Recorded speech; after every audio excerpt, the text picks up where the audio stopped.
Hello guys, welcome to my YouTube channel Prabhakar insights. Guys, current affairs की class में आप सभी का बहुत बहुत स्वागत है। और आज हम लेकर आए हैं बहुत ही लेटेस्ट टॉपिक्स जो कि आपके कॉम्पिटिटिव एग्जाम के लिए बहुत ही इम्पोर्टेंट होगा। तो कंटिन्यू करते हैं हम। यहाँ पर फर्स्ट नंबर है, भारत ने हाल ही में महत्वपूर्ण खनिजों की आपूर्ति श्रृंखलाओं को बढ़ाने के लिए किस देश के साथ एक समझौता ज्ञापन, जिसको कि MOU भी कहा जाता है, इस पर हस्ताक्षर किए हैं। तो किस पर किए हैं हस्ताक्षर? संयुक्त राज्य अमेरिका USA। भारत और संयुक्त राज्य अमेरिका USA ने महत्वपूर्ण खनिजों की आपूर्ति श्रृंखलाओं को विस्तारित और विविधित करने के लिए एक नया समझौता ज्ञापन MOU पर हस्ताक्षर किए हैं। इसका उद्देश्य इस क्षेत्र में मजबूती लाने के लिए उनकी पूरक क्षमताओं का लाभ उठाना है। यह समझौता महत्वपूर्ण खनिजों की खोज और प्रसंस्करण के वाणिज्यिक विकास के लिए उपकरण, सेवाएं, नीतियां और सर्वोत्तम प्रथाओं पर केंद्रित हैं। यह MOU अर्धचालक, सेमीकंडक्टर्स और स्वच्छ ऊर्जा में नवाचार, पारिस्थितिक तंत्र को बढ़ाने और आपूर्ति श्रृंखलाओं को सुरक्षित करने के व्यापक प्रयासों का हिस्सा है, जो अक्टूबर 2024 में 6वें US इंडिया वाणिज्यिक संवाद के दौरान हुई चर्चाओं के बाद किया गया। नेक्स्ट है आपका सेकंड नंबर, जो कि है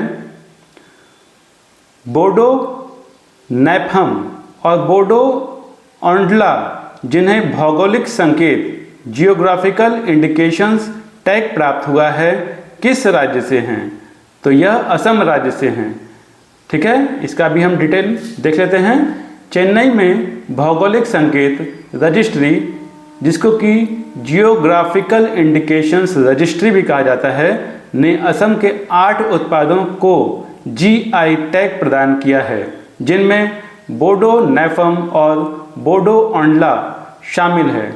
बोडो नैफम एक किण्वित मछली की डिश है, जिसे 2 से 3 महीने तक अवायवीय रूप से तैयार किया जाता है। बोडो ओंडला चावल के आटे की करी है, जिसे लहसुन और अदरक के साथ मसाला दिया जाता है। अन्य 6 उत्पाद हैं बोडो जो गाउडन, मैब्रा जो बिडवी, बोडो जो गिशी, बोडो गौखा, बोडो नारजी एंड बोडो अरोनानी। थर्ड नंबर है आपका, और बहुत ही इंपॉर्टेंट है थर्ड नंबर, हीराकुंड बांध किस नदी पर बना है? तो जो हीराकुंड बांध है वह महानदी पर बना है। पूर्वी भारत की एक प्रमुख परियोजना हीराकुंड बांध से जुड़ा नहर नेटवर्क नवीनीकरण के लिए तैयार है। हीराकुंड बांध भारत का सबसे लंबा बांध और विश्व का सबसे लंबा मिट्टी का बांध है, जिसकी लंबाई 25.79 किलोमीटर है। यह ओडिशा के संबलपुर से 15 किलोमीटर ऊपर महानदी पर बना है। यह बांध हीराकुंड जलाशय का निर्माण करता है, जो एशिया की सबसे बड़ी कृत्रिम झील है, जिसका क्षेत्रफल 746 वर्ग किलोमीटर है। वर्ष 1957 में उद्घाटन किया गया। यह भारत की स्वतंत्रता के बाद की पहली प्रमुख बहुउद्देशीय नदी घाटी परियोजना थी। यह खरीफ में 1,55,635 हेक्टेयर और रबी में 1,08,385 हेक्टेयर क्षेत्र की सिंचाई करता है, और इसकी विद्युत उत्पादन क्षमता 359.8 मेगावाट है। तो ये बहुत ही इंपॉर्टेंट है, इसका स्नैपशॉट लीजिएगा और स्टडी कीजिएगा।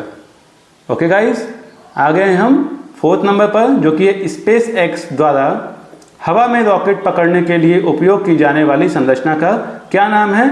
तो उसका नाम है मैखेजिला। SpaceX ने अपने स्टारशिप रॉकेट को मैखेजिला संरचना का उपयोग करके उतारने में एक महत्वपूर्ण उपलब्धि हासिल की। मैखेजिला SpaceX के स्टारबेस में 400 फीट लंबी रॉकेट पकड़ने वाली संरचना है। इसमें 2 बड़े यांत्रिक भुजाएं हैं, जिन्हें चॉपस्टिक्स कहा जाता है, जो लौटते हुए सुपर हैवी बूस्टर को हवा में पकड़ने के लिए होती है। लॉन्च के बाद बूस्टर अलग हो जाता है और नियंत्रित थ्रस्टर्स के साथ उतरता है, और मैखेजिला को भुजाओं द्वारा पकड़ा जाता है। यह विधि पुनः उपयोग और कुशल रॉकेट रिकवरी को सक्षम बनाती है। यह लॉन्च लागत को कम करती है और बूस्टर के त्वरित पुनर्निर्माण और पुनः उपयोग की अनुमति देकर स्थिरता को बढ़ावा देती है। 5th नंबर है आपका, हाल ही में 2 वर्षों के लिए बढ़ाई गई समर्थ योजना किस क्षेत्र में कौशल विकास पर ध्यान केंद्रित करती है? तो यह वस्त्र उद्योग पर ध्यान केंद्रित करती है। समर्थ योजना सरकार की एक पहल है जो वस्त्र क्षेत्र में कौशल विकास को बढ़ावा देने के लिए है। वित्तीय वर्ष 2024 से 25 और 2025 से 26 के लिए इसका बजट 495 करोड़ रुपए है। यह 3 लाख व्यक्तियों को प्रशिक्षित करने का लक्ष्य रखती है जो संगठित वस्त्र उद्योगों में रोजगार सृजन पर केंद्रित है, जबकि कताई और बुनाई को बाहर रखती है। यह कार्यक्रम मौजूदा श्रमिकों के कौशल उन्नयन और हथकरघा एवं हस्तशिल्प जैसे पारंपरिक वस्त्र उद्योगों का समर्थन करता है, जिसमें महिलाओं के रोजगार पर विशेष ध्यान दिया गया है। अब तक 2.89 लाख महिलाओं को प्रशिक्षित किया गया है। अब हम आ गए हैं गाइस 6th नंबर पर, जो कि है अफ्रीकी पेंगुइन की वर्तमान IUCN संरक्षण स्थिति क्या है? तो यह संकट स्थिति है संकटग्रस्त। दक्षिण अफ्रीका और यूके के शोधकर्ताओं द्वारा किए गए एक अध्ययन से पता चला है कि कृत्रिम घोंसलों अफ्रीकी पेंगुइन की प्रजनन सफलता में सुधार करते हैं।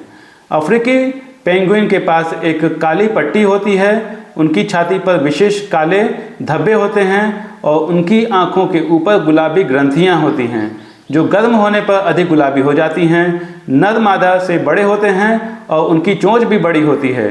पेंगुइन तट के पास रहते हैं और नामीबिया से दक्षिण अफ्रीका तक के तटीय आवासों में प्रजनन, पंख बदलना और आराम करते हैं। वे पेंगुइन तट के पास रहते हैं और नामीबिया से दक्षिण अफ्रीका तक के तटीय आवासों में प्रजनन, पंख बदलना और आराम करते हैं। ये फिर से रिपीट हो गया है, तो आप इसको देख लीजिएगा।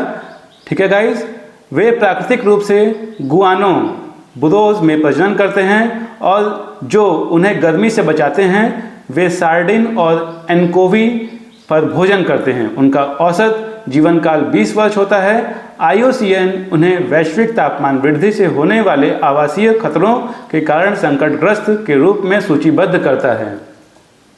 तो बहुत ही इंपॉर्टेंट टॉपिक है गाइस। 7th नंबर पर आ गए हम, जो कि है वैश्विक बहुआयामी गरीबी सूचकांक MPI रिपोर्ट किन 2 संगठनों द्वारा संयुक्त रूप से प्रकाशित की गई है? तो यह संयुक्त राष्ट्र विकास कार्यक्रम UNDP और ऑक्सफोर्ड गरीबी और मानव विकास पहल OPHI जिसे कि कहा जाता है। वैश्विक बहुआयामी गरीबी सूचकांक MPI वर्ष 2024 संयुक्त राष्ट्र विकास कार्यक्रम UNDP और ऑक्सफोर्ड गरीबी और मानव विकास पहल OPHI द्वारा प्रकाशित किया गया है। रिपोर्ट संघर्ष के बीच गरीबी विषय पर केंद्रित है, जो गरीबी के आंकड़ों को हिंसक संघर्ष से जोड़ती है। युद्धरत देशों में गैर संघर्ष देशों की तुलना में सभी 10 MPI संकेतकों में अधिक अभाव दिखता है। 112 देशों में 1.1 अरब लोग 18% तीव्र बहुआयामी गरीबी में रहते हैं। भारत में 234 मिलियन लोग अत्यधिक गरीबी में हैं, जो सबसे अधिक हैं। MPI शिक्षा, स्वास्थ्य और जीवन स्तर के आधार पर गरीबी मापता है। भारत ने 2021 में अपना राष्ट्रीय MPI पेश किया, जिसमें मात्र स्वास्थ्य और बैंक खाता संकेतक शामिल हैं। 8 नंबर है आपका, पुरी में लाइट हाउस टूरिज्म कॉन्क्लेव 2024 की मेजबानी किस मंत्रालय ने की? तो ये पत्तन पोत परिवहन और जलमार्ग मंत्रालय ने की। आप इसका स्क्रीनशॉट लीजिएगा और 8, 9, 10th में आपको होमवर्क दे रहा हूँ, आप इसका स्नैपशॉट लीजिएगा और इसका रिवीजन कीजिएगा। ओके। 9th नंबर है आपका, अक्टूबर 2024 में विश्व आर्थिक परिदृश्य WEO रिपोर्ट किस संगठन ने जारी की? तो ये अंतर्राष्ट्रीय मुद्रा कोष IMF ने जारी की। इसका भी आप स्नैपशॉट लीजिएगा। ओके गाइस, बोला ना 8, 9, 10th आपके लिए होमवर्क है। 10th है आपका, हाल ही में बिहार का पहला ड्राई पोर्ट कहाँ उद्घाटित किया गया? तो यह बिहटा में उद्घाटित किया गया। इसका भी आप स्नैपशॉट लीजिएगा। 8, 9, 10th आप सेल्फ स्टडी कीजिए, ठीक है। Self study is very important to clear any exam, इसलिए सेल्फ स्टडी भी करना ज़रूरी है, रिवीजन भी करना ज़रूरी है। और गाइस वीडियो पसंद आए हो तो लाइक कीजिएगा, चैनल को सब्सक्राइब कीजिएगा, बेल आइकन पर क्लिक कीजिएगा ताकि जब भी मैं करंट अफेयर से रिलेटेड कोई भी वीडियो लाऊं तो वो आप तक समय से पहुंच पाए और आप ऐसे ही नॉलेज को कंज्यूम करें। ओके, और जितना हो सके उतना वीडियो को शेयर कीजिएगा, क्योंकि नॉलेज को जितना शेयर की जाए उतना ही नॉलेज बढ़ता है। ओके गाइज, तो गाइज मिलते हैं हम नेक्स्ट वीडियो में। Bye bye, take care to all of you, thank you.